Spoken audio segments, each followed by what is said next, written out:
Hello, this is Writers at Work, a podcast for readers and writers about the joys, heartaches, challenges, and satisfaction of the creative writing process. I'm your host, Jim Fusilli. It's that time of year when book lovers and critics declare their favorites from the prior 12 months. The latest by today's guest on Writers at Work has been turning up on quite a few of those lists. She is Jessica Anthony, and the book is The Most, a crisp, suspenseful, wonderfully detailed, and altogether remarkable study of a marriage and a woman who has had enough. I count it among my favorite books of 2024. Jessica has a remarkable biography that I'll be asking her about. The Oneida, New York native earned a BA in English Lit and an MFA in Fiction, was a butcher in Alaska, and an English teacher in Prague and remote villages in Poland. While working on The Most, she guarded a bridge that linked Slovakia and Hungary. The Most is Jessica's fourth book, following, among others, Enter the Aardvark, a political satire that was the subject of a heated auction among 6 publishers. It was a finalist for the New England Book Award in Fiction. This year, The Most was longlisted for the National Book Award for Fiction.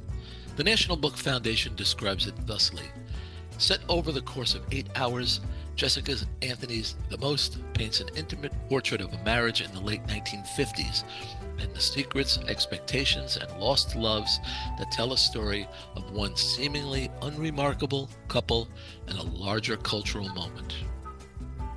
That says much, but only hints at the wonders of The Most. I'm delighted to talk to Jessica about her quietly amazing book. Jessica Anthony, welcome to Writers at Work. Thanks for having me. Before we dive in, Jessica, do you consider The Most a novel or a novella? I suppose I vacillate. Sometimes I really like thinking about it as a novella simply because of its length, its identity from its length. But structurally, the work also arguably could be considered a short novel. It has a kind of a narrative structure that vacillates between the present and the past, and vacillates between 2 different characters' perspectives in a way that creates what I feel is interesting, unseen space between the narrative strands in the story. And so I guess I would say that the case could be equally made for either definition of a novella or a novel. And a novella isn't also always just about length per se. There's a certain kind of a sensibility of the novella that that I think The Most speaks to, in particular, the way in which the novella belongs to the oral tradition, the feeling that one is sitting down next to someone who is gearing up to tell them a long tale. And so Right. for that reason, I think The Most also quite works well. It works pretty well as a novella. Yeah. I don't think it matters all that much. I think uh, for me, it's the exact length it needs to be. I never felt that I wanted to know more or less than what you provided. But brevity is so important, I think, and I think it's over. It doesn't receive its proper due. I think writing a very full and rich short novel might be the ideal. I quite agree.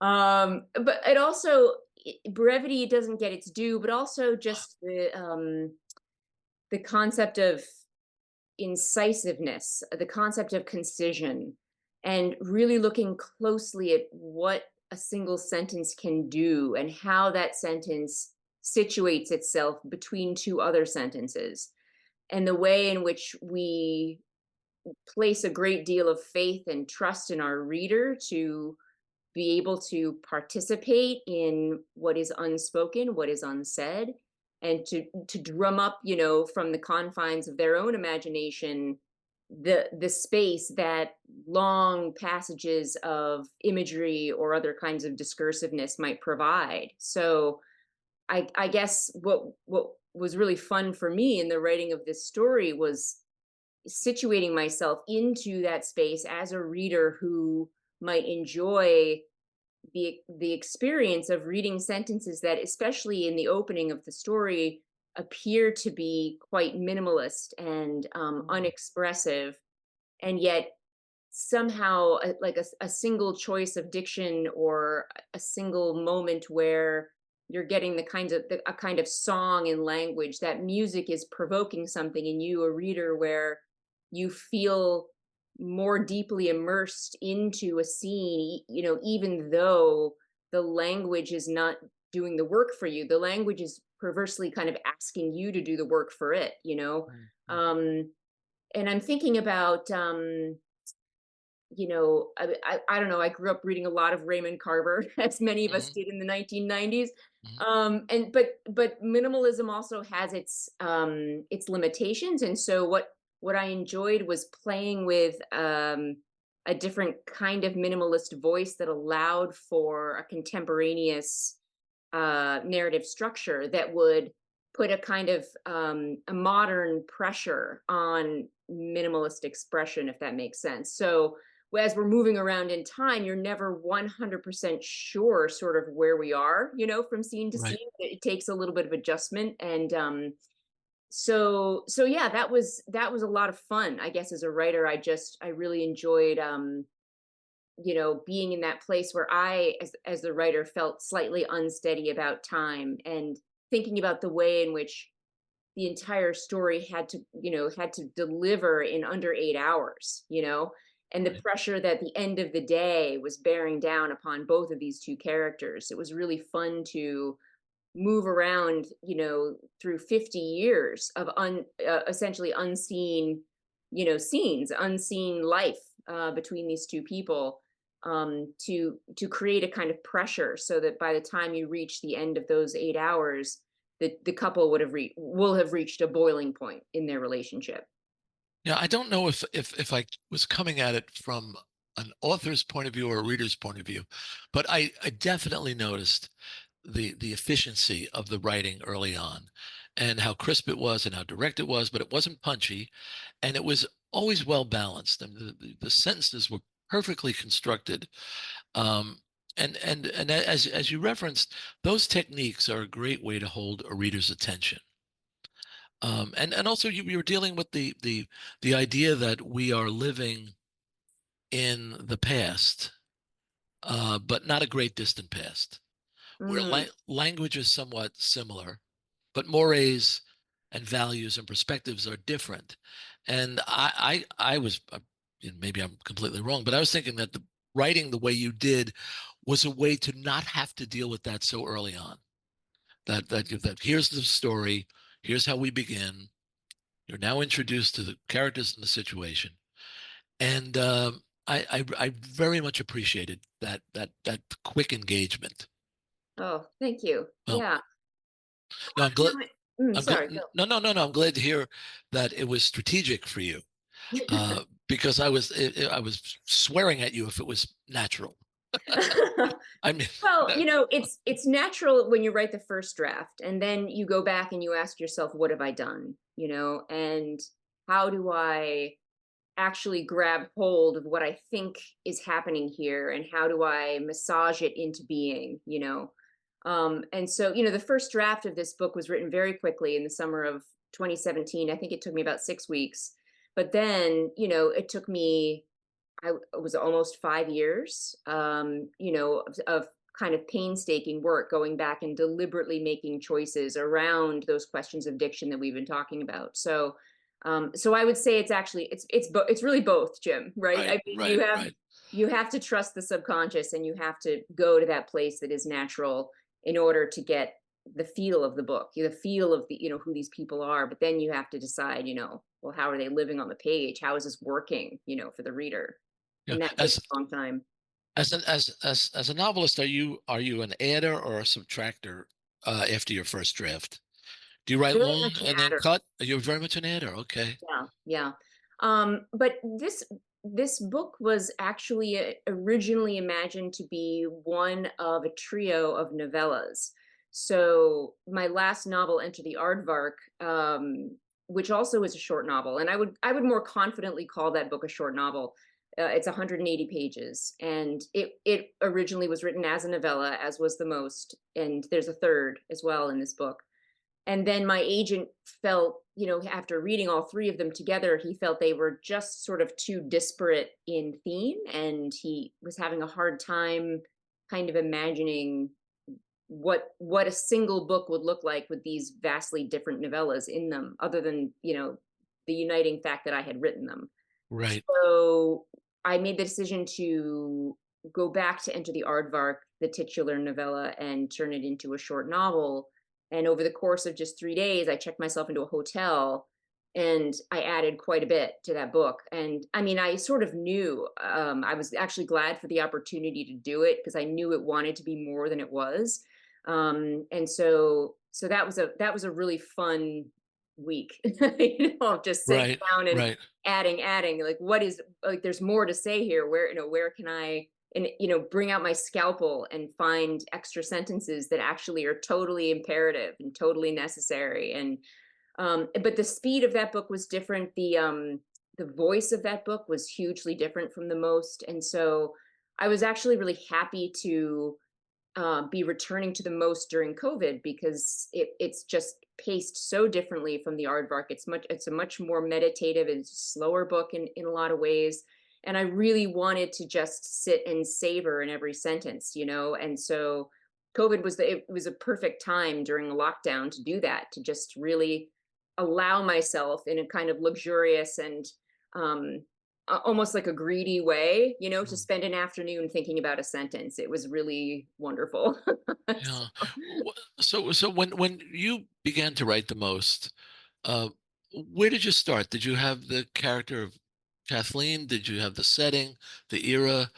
I mean, what was what was the seed that grew the plant of that became the most? Uh, Back when I was living in Iowa City in 2010, I was just reading a local newspaper, and there was a story about a guy who was in a community swimming pool who was naked and he wouldn't get out. Right. And Right. I thought that was just a really wonderful, you know, I don't know, like a potential germ of something. I didn't know what it was, but it's sort of that little story kind of stayed with me. And then I was at a writing residency for 3 months. It was a fellowship where I was guarding a bridge in Slovakia. It was the Valeria Bridge between Sturovo, Slovakia, and Esztergom, Hungary. And I was there for the summer of 2017. And basically, the story of the bridge guarding is the bridge was built in the late 1800s, and then in World War I, it was destroyed, and then in World War II, it was rebuilt and then bombed again by the Nazis, and then it was left unbuilt for 60 years, and then in it was October of 2001, I believe.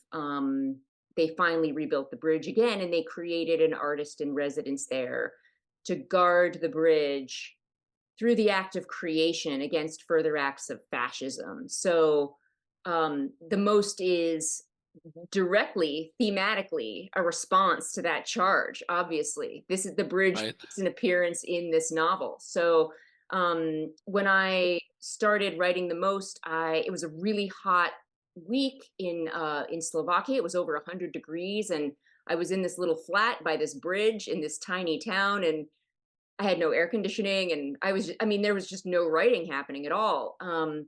But I learned that the town had this, I don't know, I guess you could call it like a spa or a little resort where there were all these outdoor pools.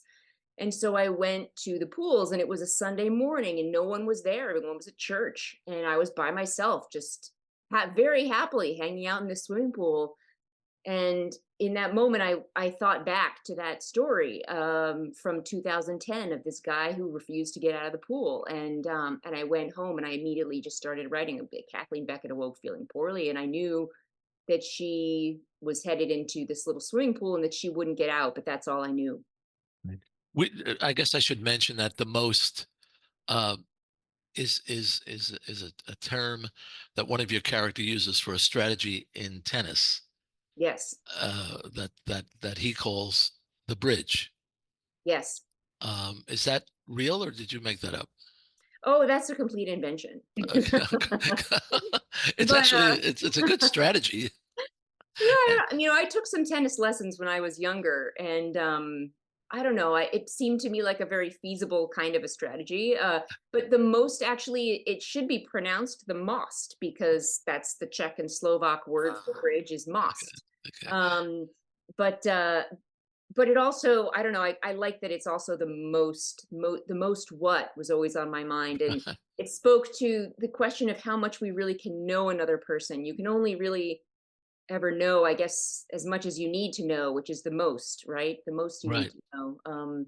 So yeah, and it was interesting that my publisher was a little worried about the title at first. I don't think they felt it was maybe compelling enough, and so, but we won that battle. We Yeah. both had to do a little battle there at a Little Brown. Yeah. I guess if you apply the bridge strategy to tennis, it's very good. But if you have to apply it to a marriage, it's not so good. Yeah, well, especially since, as Billy Blasco points out in the novel, that a bridge can be a trap. And so, this notion of bridging and what a bridge is, how a bridge works metaphorically, literally, I mean, it was a lot of fun to Yeah. destabilize that object in the novel, and to constantly be recontextualizing it and returning to it. It's always a tricky thing to do, because you want to obviously avoid cliche, you want to avoid obvious metaphors. And so my response to that, and at least in this book, was to just constantly be redefining what a bridge was, Right. Right. Right. Meanwhile, all the while we are bridging back and forth in time between characters. The novel ends in the penultimate chapter, and so the reader is asked to bridge around the narrative structure. So in that ways, it was really like a puzzle in, in my mind. It was a lot of fun to imagine how the reader might interpret, the endings and the different ways of reading of the book. Based on your age, the most is a work of historical fiction.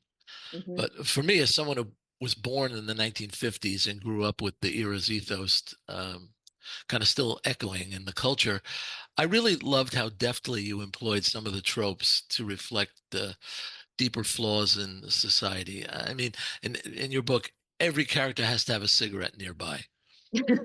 A corporate executive is expected to have a certain number of children. Yeah. A woman can feel awkward and unattractive because she's tall. Mm. Um, Now, I grew up with all of those things.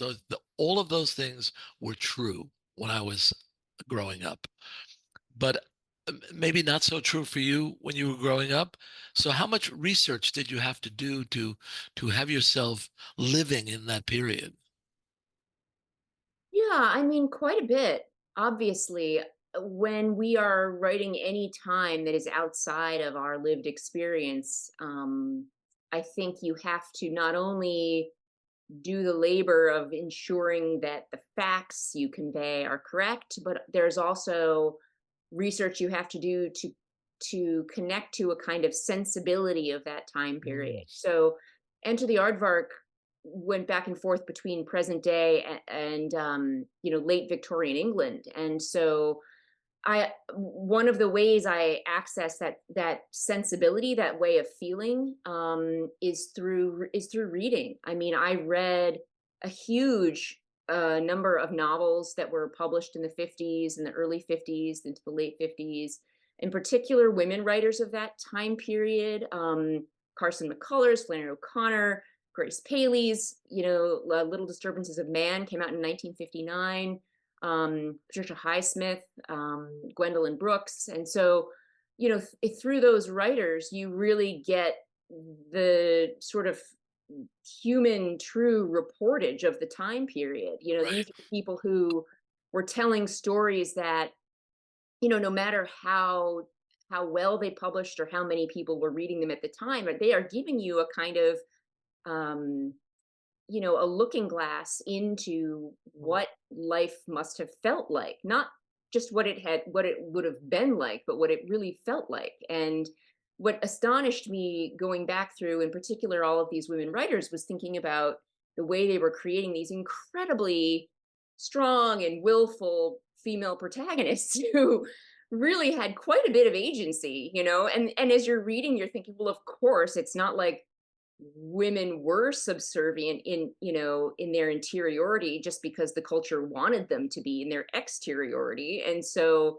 it was a lot of fun to imagine, like, try to recreate essentially the sense of a lost novel from the 1950s, Right, right, um, where there would be a female protagonist who had a very particular kind of rebellion about her, a particular kind of agency that would feel contemporaneous, and recognizable and familiar today, but also was not, implausible for the time period that it was written. And so Kathleen is not, um she's not a political person. She has no real social agenda in the book. She only has the problem of what, of trying to decide whether or not this is the right moment to bring her marriage to a head, to tell the truth about who she is, to her husband, and to allow him to tell the truth to her about who he is. And so their mutual kind of repression is as much of like a victim of their society. um their unwillingness to, or their inability to really be honest with each other, is also kind of a part of that cultural moment that they were living in. And that also came out of a lot of interviews I conducted with, folks who were alive in that era. The nice thing about writing about the 50s is that there are plenty of people you can talk to still who have a delicious memory and can give you pointers. um but yeah, so I mean, I guess as a way of wrapping that up, I would just say I try to think about research in those two ways. There's the logos and the pathos. There's the thinking piece of research, and then there's the feeling piece. I think one of the things that came across so clearly to me is that one of the reasons these people were able to live inside their delusions is that they're almost in the opposite roles of gender in the era. You really flip the script on marriage, and Virgil is, um, he's almost in the role of the wife in tales from the 1950s. The male written tales of the 1950s, where the wife was a tangential figure. I mean, he's good looking, and pretty is the term you use a couple of times, I think. Mm, But that's really about it. I mean, it's he's such a cipher that it's incongruous that he likes Charlie Parker. yeah, I right. kept waiting for him to like display that Parker opened up something in his mind. But Catherine, on the other hand, is I found her to be much more substantial. Um, as an accomplished athlete, she's worldly by proxy. Um, there's a lot of potential there. Whereas with Virgil, I'm sorry if you're fond of Virgil, forgive me, but Virgil is going to spin his wheels for the rest of his life. Sure, yeah. Um, and that I think was really neat to be able to do that. Yeah, I mean, they're both products of their childhoods. They are, I think, both they're two people who both prefer to avoid conflict. And so, when you have two people who end up, getting married and trying to have a meaningful, long-lasting relationship, but neither one of them ever wants to tell the truth to the other one about who they are and what they want, then they're both just sort of going to sort of float through it, Right. and so Kathleen is literally floating in her pool, but she also has been, um kind of accepting these low rent jobs that Virgil has taken. It's been good enough for her. She's accepted that she didn't really have it in her to compete at the national level in tennis the way that she should have, perhaps. Um, there was a piece missing in her to do that. There was also, I think she was looking for an excuse. The agent who found her and wanted to help her purportedly, when he advanced upon her and he hit on her, she saw that as a convenient way to say, "Oh, well, I guess I can't do this anymore." She's uncomfortable with seeing her photograph hung in the library. So she wants to play, she wants to compete, but she doesn't quite want that level of competition, right? So Right. that's keeping her back. And Virgil, he lost his mother at a really tough age. He was 13 years old, and then, in this freak accident, his mom is gone, and he's got these older sisters and his very tough father, and none of them are going to help him become who he might be, right? And so he is cared for by his sisters. He begins to perform for his father and tells him a series of lies about who he is, and those lies continue. And his own father is a storyteller and potentially a liar in the family. And so, there's just this kind of merry-go-round of folks in this family who are unable to really be who they are, and they just have they've managed to kind of get by through the sheer act of performance around one another. So Virgil goes off to war, and he's such a hapless dude. He like twists his ankle and uses the excuse to avoid the whole thing, and he really loves the attention he gets from the nurses over there, and he ends up visiting this cathedral, and he knows immediately that this is serious stuff and he doesn't belong there because he isn't a serious man. And he returns back to his college, and he's limping around the campus because he knows it works for him. And so he's someone who just he likes it easy. He likes to take it easy. He likes things to be taken care of because that's what he knows. That's what he's used Yeah. to. There's a wonderful moment late in the book where Virgil uh, describes a dream life that he could have, Mm, and then he talks himself out of it. And yeah. and I do think that that's the he and Kathleen have that in common, that they know what could be and they don't go for it.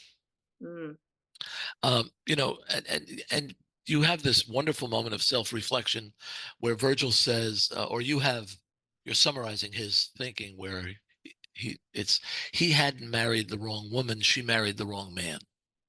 mhm, And I love that, because that's a sort of thunderbolt moment, I think, for him. mhm. But he acts on it in this kind of scummy way rather than, you know, anyway, I don't want to say too much. Um, I can't decide if Kathleen is slowly awakening or slowly disintegrating. What do you think?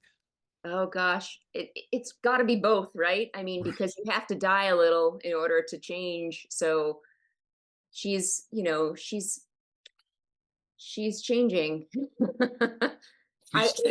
I don't know what's going to happen to these two. I really don't. I do think that when Virgil drops himself full body into the swimming pool, that is a profound um, disruption in the way that they've been living their lives up to that moment, where he's been very careful about the way he combs his hair. They observe the way they look at one another. Kathleen is aware of how much whiskey is kept in the kitchen. And so for him to fall in at the end, for me, it was one of those profound moments of transformation where how can things be the same after you drop yourself fully clothed into a swimming pool, right, um, right. and so for both of them, it's something's going to change. So it will be different in some way. Maybe they'll just be honest with each other and move on. Then the next day is the next day. I don't Yeah, know.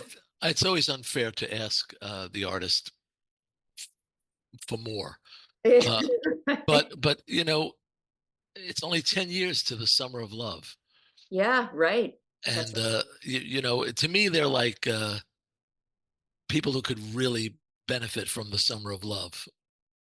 Yeah, I mean, their eyes are about to be opened, and people make the mistake, I think, of assuming that the '50s were um, such a conservative time, because obviously it was. It was a very conservative, patriarchal time in this country. There was a great deal of oppression on many sides. Yet it was also a hugely transformative decade. There was enormous change in the country. I mean, Brown versus Board was 1954. 54. Yep. So the 60s were already, those wheels were starting to turn, right after, like in post World War II, like 1948 through 1960, all of that was starting to happen. Little Rock was September, I want to say, was it 4th of 1957? So that had happened the September that Kathleen and Virgil, just before Kathleen, I'll just spill some beans, gets pregnant. So, yeah, so they are caught up in that early machinery, right? A huge transformation, a huge cultural transformation in America, but they don't know it, you know. They just know that things are a little different, things are strange. There's a dog in the sky. Right. What? There's a dog. The Soviets sent up Laika, and so suddenly things are just like reality. What they understand reality to be has changed. The Yeah. terms are different now. Yeah. Was that a metaphor for you? Did you see Catherine trapped in a capsule?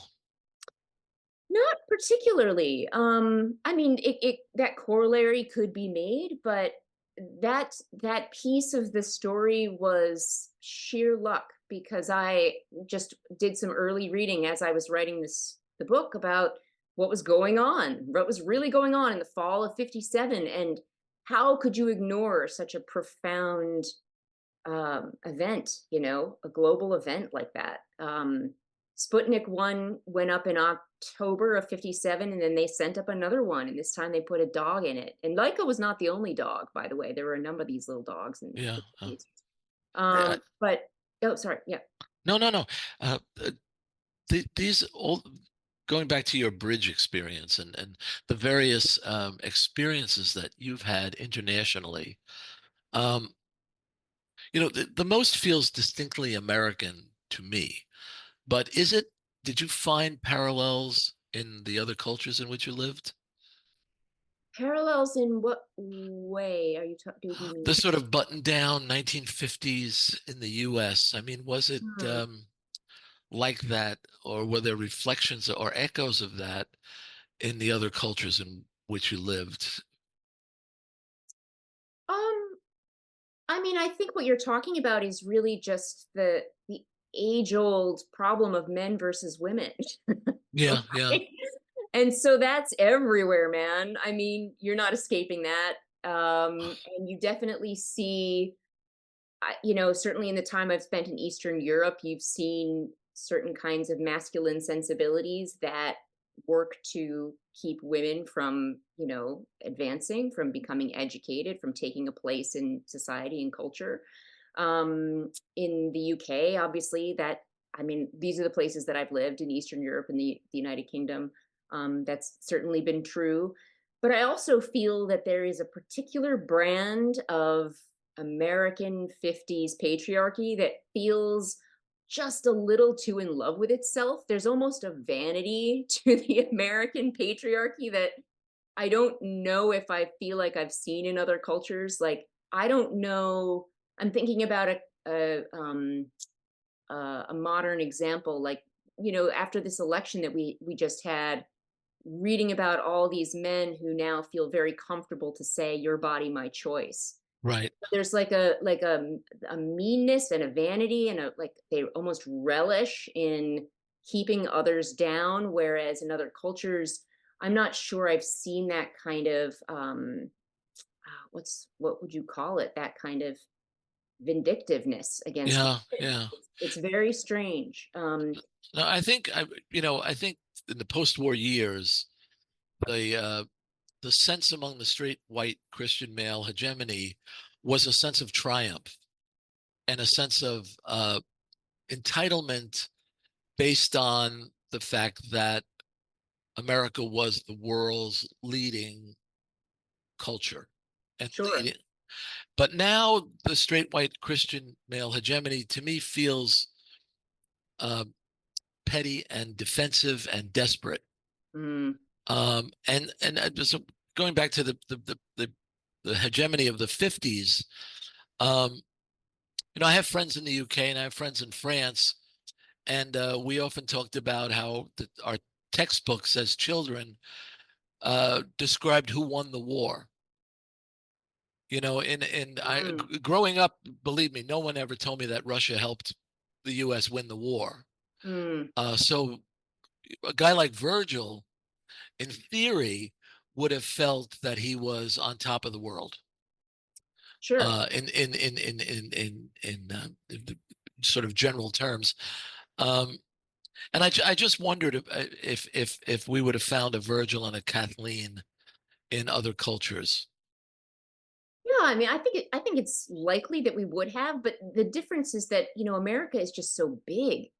Virgil, you're absolutely correct in saying that that should have been his claim at the time, and the fact that he didn't claim it the way that others did, to me, is coming out of the fact that he's from California and he's out of his element. He's on the East Coast. And, back in the 50s, West Coasters and East Coasters, there's a huge difference culturally between folks who were living, on one side of the country and the other, divided by 3,000 miles. Right, right, The UK is much smaller, obviously. And so, there are, I mean, I'm no authority on cultural identity of the UK in the 1950s, and there clearly were differences between like gentlemen in London in the 50s and say folks who were, working the coal mines somewhere in the northern part of the country. Um, but yeah, I mean, Virgil is he is out of his element. He's among these golfers, and he hates golf, and he's got to like pretend that he knows something about East Coast colleges and, you know, insurance sales. And, this is just not anything he's seen or experienced before, whereas a lot of the other folks he would have gone to college with would have been primed for it. They would have been right. raised for it, expecting a certain kind of place at these universities, at these colleges, where that identity really would have been fomented at a very young age. So Virgil is, yeah, he's a little bit of a weirdo. And and Kathleen observes him as he's talking to his colleagues standing outside of the church, and he doesn't look right in the clothes that he wears, so there's even something physically about him that is ill suited for this space that he's inhabiting. And Yeah, that's really what a woman feels like every day. right. It's like, what am I doing here? This isn't built for me. What, so Yeah, maybe the best strategy would be to just go into the pool and stay there. just go into the pool, Right. let your fingertips wither. Yeah. Do you get feedback from readers? Do you engage with your readers? Oh yeah, all the time. Yeah, it's wonderful. I'm just curious because far be it from me to suggest anything to Little Brown, but they're I think older readers, people my age, will have a different reaction to this book than younger readers will. Yeah. Um, this really put me back in that time period, and it made me realize that on one hand we've come very far, on the other hand we haven't come very far at all. But it really was transportive for me to have this. And I had dinner on Saturday night with a woman who was about my age, and I said, and her book club is, people in their 60s and 70s. I said, you Mm. should really read this book and talk about your reaction to it. Um, I mean, do you get that feedback? I mean, somebody in their 30s reacting differently than somebody in their 70s, or Yeah, that what you're saying is exactly what I've been hearing from readers, which delights me. I'm thrilled that this is the experience folks are having, especially who have, themselves touched base with the 50s and know that time period and feel like the novel is helping them to access a place of nostalgia and memory. I mean, that's a dream for a writer to hear. right, Um, but yeah, what's interesting is the younger folks who've read it communicate to me a real passion for and an interest in the relationship itself. And they're very interested in the gender dynamics between these two characters, like the historical piece, that the landscape of the novel and its atmospheric, essence is secondary to a lot of younger readers. And so I do think an older reader will bring, with their own experience, a kind of, I don't know, a really vital texture to the experience, to the reading of the book that younger folks may not feel as well. But that's it. I'm making some generalizations here because there have been plenty of younger readers who loved the feeling of existing in that time period. So it's sort of hard to generalize to speak that way, but it's always it's obviously it's just really rewarding to hear you say that. No, So it's one of the joys of casting a novel out into the world, because yeah, yeah, as you referenced earlier, it is a collaborative experience. I mean, you give the reader enough of story and information in order that they can create the rest of it. that's Um, right. and That's right. so how readers react, it's really wonderful. I mean, it's really wonderful to get that sort of feedback. One thing I want to mention about the writing of this book, um, is I don't get a sense of who you were rooting for.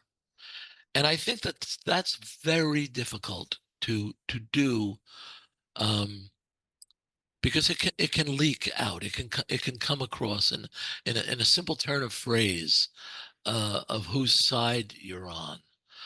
Did you have to be very careful about presenting the characters in a sort of a neutral way? Well, it's an omniscient narrator who sort of takes turns closely following one character and then the other. And I cared equally about the pasts and the futures of both of these people. And it's funny that you say that because one of the first things my husband said to me after reading it was like, he said, I was so glad that Virgil was not, the devil. that, Right, right, that like he was not being raked over because even though he behaves abominably, so does she. They're both sort of these woeful characters. And so um that it wasn't difficult for me not to feel like I was rooting for them, but I did feel like when I was in a chapter that was following one character or another, I invested myself wholly in the most sort of empathic place I could find for that character in that particular moment of reporting. So, like when Kathleen, for example, is remembering her father and his failures as a parent, and the way he would send that little Christmas tree around the base, that train around the base of the Christmas tree, right. and how he used that liquid smoke, for steam. It's like that tiny little detail is giving us, an empathic entryway into Kathleen's, way of thinking and her way of being. And in a similar way, Virgil thinking about his father lying about a movie that he was in and going to the library and looking up whether that movie actually existed, only to find that the librarian said she'd never heard of it. That's a moment of profound empathy that I have for Virgil, growing up with this man who is just telling these whoppers all the time. So Yeah. so it really, like, that problem, I think, is solved as you say, Jim, at the line level. I mean, you're looking very studiously and closely at these tiny little details that if you get it wrong, right, could send the reader into dangerous territory. So balance was very much on my mind as I was writing both of these characters. Mm. So what's next, Jessica? Well, I don't usually like to talk too much about work that's in progress, but No, no I need will. to then. Yeah, no, but I can tell you that I have completed a research residency at the Fred W. Smith National Library for the study of George Washington, and so something's going on there. I don't fully know what it is yet, but stuff's happening. Oh, I'm so glad. I'm so glad. My guest on this episode of Writers at Work, is Jessica Anthony, author of the beguiling novel or novella, The Most. Jessica, thank you so much. Thanks for having me, Jim. This was great. Writers at Work is a production of Bliss Publications. Erin Mitchell is our producer. Music is by Joni Mitchell, performed by Keith Jarrett. For more, see writersatworkpodcast.com. I'm your host, Jim Fusilli. Until next time, happy reading.